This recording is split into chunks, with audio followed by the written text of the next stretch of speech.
The next point I want to cover is the issue of strive for excellence.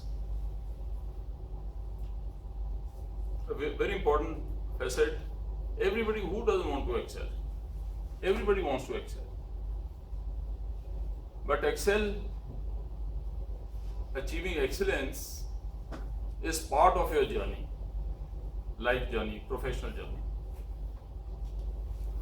Today there is no place for mediocrity, I would say.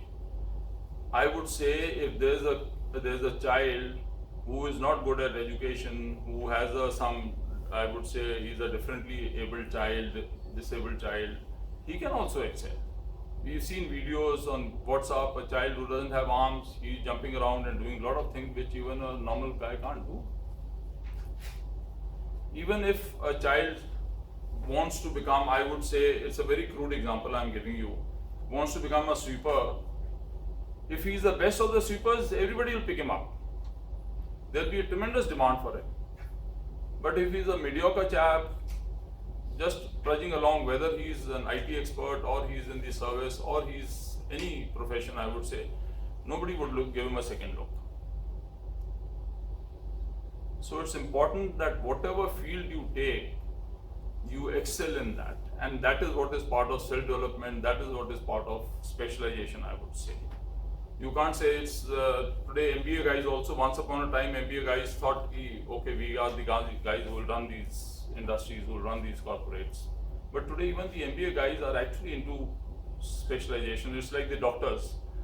Today, 20 years, ask your dad, ask your mom, they would all say that earlier we used to go to MBBS doctor. The doctor used to just treat whatever problem you have. Today there are nobody is going to MBBS doctor.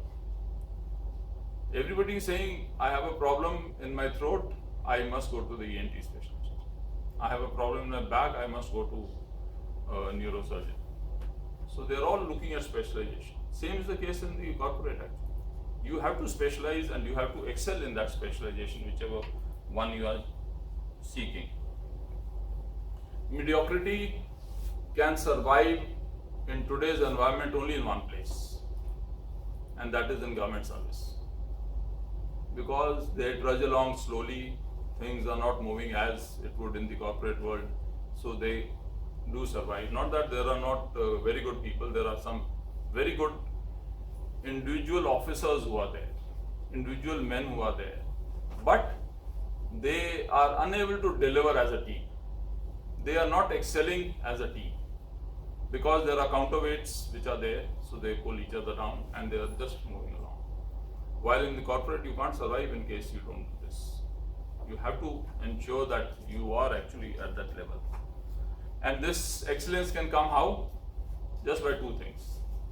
Passion in your heart and fire in your belly. You have to have passion for what you want to do, whatever you want to specialize in. And you have to have that fire in your belly. That fire in your belly means the urge in you that I must do this. If you don't have the urge, it won't happen. That urge, if you did well in academics in school and in universities, was because of the urge. Nobody can guide you there, and parents can't make you, they may make you sit on the table and say, study son, study my daughter, but they can't take you beyond the point. People who get 98% and 99% are the children who have had that urge within them, and they've done this. You would have seen some of your colleagues in schools and some other friends of yours who would have done that, and some of you yourself may have done that. And what does this bring when you have this passion and fire in your belly? It brings dedication and confidence in yourself. It brings commitment to your work. It brings the spark in you. And also, it makes you hungry for knowledge. And when these four things come, the rest of the things happen on their own.